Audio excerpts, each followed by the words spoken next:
Hoje nós vamos falar aqui no estudo bíblico sobre mais um dos atributos, que é o espírito do entendimento. É a terceira lâmpada do candelabro. E começa dizendo: tal como na sabedoria existe o nosso próprio entendimento e o entendimento de Deus, ou seja, o entendimento humano e o entendimento que abrange tudo, que é o entendimento espiritual. Não é por acaso que logo a seguir a sabedoria, a virtude do Espírito Santo que segue seja o entendimento. Na verdade, várias passagens bíblicas indicam que a sabedoria e o entendimento, elas andam de mão dadas. Lá em Provérbios 7:4 diz a sabedoria: tu és a minha irmã, e o entendimento te chama de teu parente.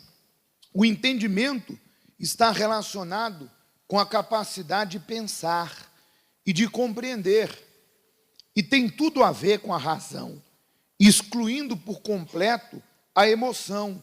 Na verdade, se permitirmos que os nossos sentimentos, ou que os sentimentos ou emoção interfira na nossa capacidade de compreender ou de interpretar, o mais certo é o nosso entendimento sobre determinadas coisas ou assunto ficar comprometido.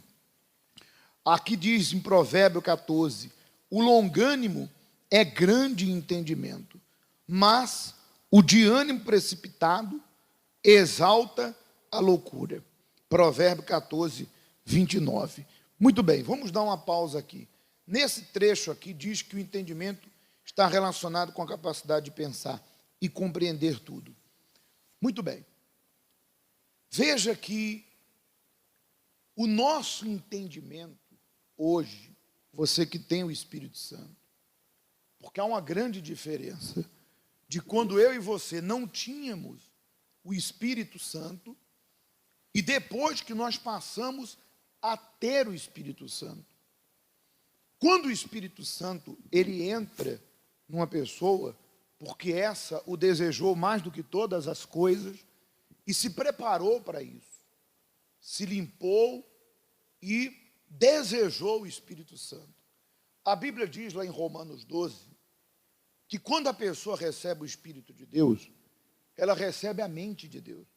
Está lá escrito: não vos conformeis com esse século, mas transformai-vos pela renovação da vossa mente. É a mente do Espírito. Ou seja, eu passo a pensar como Deus e ver as coisas como Deus. Outra coisa, quando a pessoa recebe o Espírito Santo, ela passa a ter um espírito novo e um coração novo. Está lá em Ezequiel 36, 25. Dá-vos-ei espírito novo, que é o espírito obediente, é o espírito guiado por Deus. Dá-vos-ei espírito novo, porei dentro de vós um coração novo, que é o coração que pensa, que age não nas emoções, mas que age, porque o coração se refere ao nosso interior, às nossas vontades. Porque quando eu e você não tínhamos o Espírito de Deus, nós não tínhamos entendimento. Nós éramos guiados pelas emoções. O que a carne, a raiva, a ansiedade, os desejos da carne pediam, nós atendíamos. Veja que quantos de nós hoje reconhecemos que fizemos coisas na vida que, se pudéssemos voltar atrás e consertá-las, nós faríamos. Mas ninguém muda o passado. Mas por que você se arrepende? Por que nós nos arrependemos? Porque na ocasião você não pensou. Agiu na raiva, no impulso, agiu na ansiedade, agiu na carência, agiu na base do sentimento, não na base de uma fé inteligente, não na base da palavra de quem? De Deus. Veja que quando a pessoa recebe o Espírito de Deus, ela não faz nada sem antes consultar a Deus. Não apenas pedir uma orientação ao pastor, mas pregar a própria palavra. Porque o nosso manual de instrução para uma vida feliz é a Bíblia Sagrada. É os evangelhos da paz e as palavras de Deus. Então, quando uma pessoa, ela tem o espírito do entendimento, e ela está passando por qualquer situação difícil, ela vai a Deus. E ela diz, meu Deus, o que eu faço? Me orienta. Qual é a decisão que eu tomo em relação a essa situação, a esse problema, a esse sentimento? Me orienta, Deus. E Deus, na pessoa do Espírito Santo, que habita dentro dela, nunca vai deixá-la à deriva. O próprio Senhor Jesus disse que Ele iria, mas não nos deixaria sozinho, e nos daria o Espírito da verdade. E Ele disse, Ele vos ensinará. Então, quando a gente passa por uma situação, o Espírito Santo, através da palavra do homem de Deus, através da palavra sagrada que é a Bíblia, o Espírito Santo nos orienta. A pessoa faz uma oração a Deus e Deus orienta ela. E outra coisa, quando a pessoa tem o Espírito de Deus, ela consegue entender o porquê de certas coisas.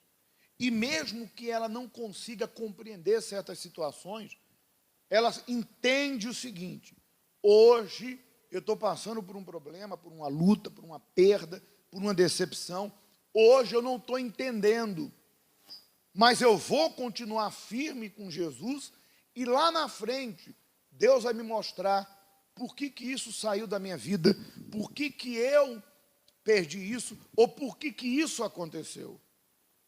Porque às vezes há situações que não ficam claras de imediato, mas lá na frente a pessoa diz, olha, bendito o dia que eu terminei aquele relacionamento, ou que eu saí daquele trabalho, porque eu estava me perdendo. Mas na época a pessoa estava cega. E depois que ela, é óbvio, recebeu o Espírito de Deus e se consertou com Deus, ou ela se entregou, o Espírito Santo fez ela entender. Mas há aqueles que já o têm e já entendem. Há pessoas que quando estão passando por uma luta, por uma dificuldade, elas sabem, esse problema não é para minha vergonha, é para a glória de Deus. Nesse problema eu vou ter experiência, eu vou crescer, eu vou amadurecer, e eu vou ter experiências com Deus para que eu testemunhe a outras pessoas que Deus funciona. Ou seja, aquela pessoa sabe que ela foi para a cova dos leões, mas Deus vai fechar a boca dos leões. Ela sabe que ela foi lançada na fornalha de fogo, mas Deus não vai deixar com que o fogo lhe atinja.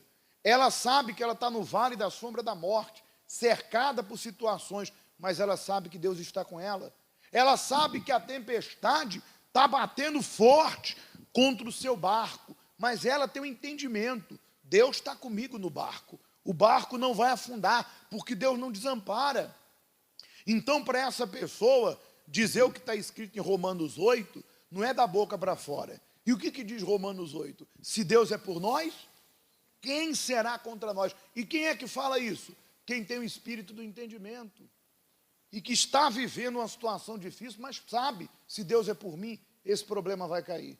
Em todas essas coisas, somos mais que vencedores. E quem é que diz isso? Aquele que tem o espírito do entendimento, porque sabe que o Deus que lhe chamou para a vida eterna não vai lhe deixar na mão. Ainda que aos meus olhos, ao meu tempo, certas situações não mudem, mas se eu sou fiel, Deus vai me honrar. Então, são duas coisas muito fortes. A pessoa entende as situações que ela vive e mesmo que de princípio não saiba o que é, ela coloca na mão de Deus e quando ela está passando por uma luta, ela sabe que aquela luta é para a glória de quem? De Deus. Então, ela não se desespera. Ela não abandona a fé. Ela não abandona a sua confiança. Aliás, está lá escrito em Hebreus 10, 35. Não abandonei a vossa confiança, porque ela tem grande recompensa. Com efeito, tendes a necessidade de perseverança, para que, havendo feito a vontade de quem?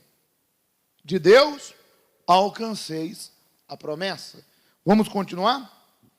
Aliás, é no livro de Provérbios onde encontramos os principais obstáculos presentes no ser humano para que o verdadeiro entendimento aconteça. E eles são insensatez, a infidelidade, a indisciplina, a tolice, a impaciência, a imprudência, a ignorância e o orgulho.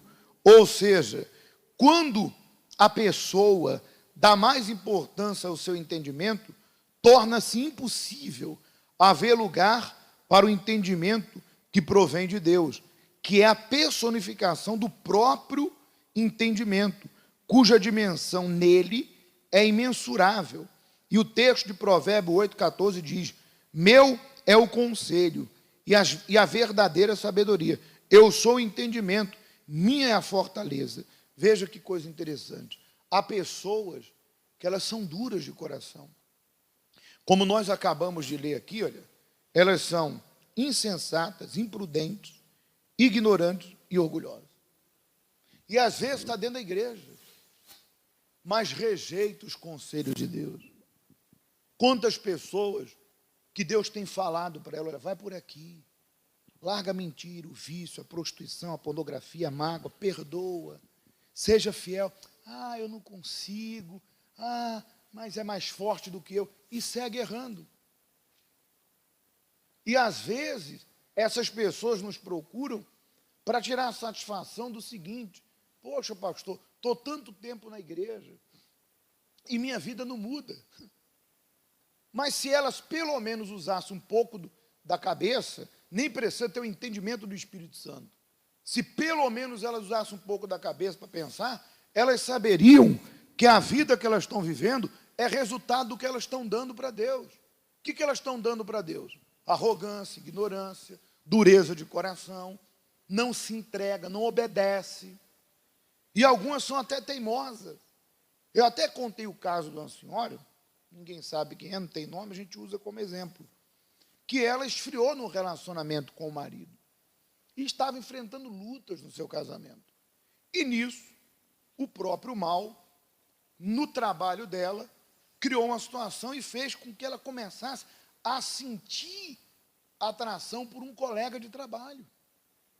E ao invés dela rejeitar aquele sentimento, que era do diabo, ela começou a alimentar.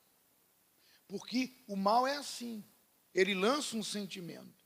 Ou você rejeita e luta contra aquilo, ou você alimenta e afunda no buraco. E ela me procurou para falar que ela estava pensando em se separar. E eu falei assim: senhora, mas a senhora casou pelo quê? Não, eu casei por amor, gostava, tal. E a senhora está como hoje? Tá, meu relacionamento está mal. Mas a senhora acha que está mal por causa de quê? Por causa desse mesmo mal que meteu na tua cabeça o sentimento por uma pessoa, sendo você casada. Usa um pouco da inteligência. O mal que está fazendo você fracassar nesse, vai fazer você fracassar em todos. Você só vai se ferir mais do que já está. Você só vai se prejudicar mais do que já está. Use um pouco da inteligência e lute contra esse sentimento e lute pelo teu relacionamento. Mas a pessoa não aceitou. Ouviu, mas não obedeceu. E seguiu errando. Então, infelizmente, não tem como o Espírito Santo entrar numa pessoa e fazer nela morada, dando a ela a mente de Deus, quando essa deixa prevalecer esses sentimentos que nós acabamos de ler. Para concluir, então, para saber a vontade de Deus para a nossa vida, é necessário ter entendimento, em primeiro lugar, da sua palavra. Como diz nas Escrituras Sagradas, então lhe abriu o entendimento para compreender as Escrituras. Lucas 24, 45. Mas assim como o Espírito Santo concede o entendimento àqueles que por ele são batizados, o diabo cega o entendimento daqueles que estão longe de Deus e que ele quer que assim permaneça. Se o nosso evangelho, diz a Bíblia, ainda está encoberto, disse Paulo, é para os que se perdem que está encoberto, nos quais o Deus desse século cegou o entendimento dos incrédulos, para que lhe não resplandeça a luz do evangelho da glória de Cristo. 2 Coríntios 4, 3, 9. Veja que a única maneira de nós termos um entendimento que vai nos fazer feliz, a palavra de Deus é a fonte do entendimento. Se você disser assim, pastor, como que eu faço para ser uma pessoa cheia do entendimento? Claro, acima de tudo, você tem que se entregar e pedir a Deus que te batize com o Espírito Santo.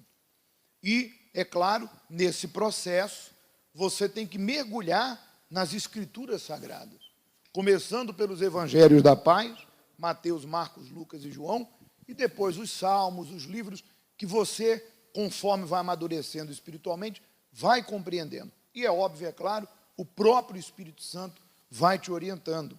E hoje nós temos Bíblias que têm explicação a respeito de cada versículo. Então, quando você mergulha na palavra, não tem como você ficar como um barco à deriva. Deus sempre vai nos orientar em todos os momentos da nossa vida. Quando você vê uma pessoa desorientada, sem saber o que fazer, é porque ela não busca na palavra. É porque ela não medita. Porque se ela buscar na palavra, Deus fala com ela. Porque Deus é vivo. E sendo vivo, Ele fala com o que o buscam. Foi Ele que disse, buscar-me-eis e me achareis, quando me buscardes de todo o vosso coração. Por isso que nós vamos fazer isso nesse exato momento.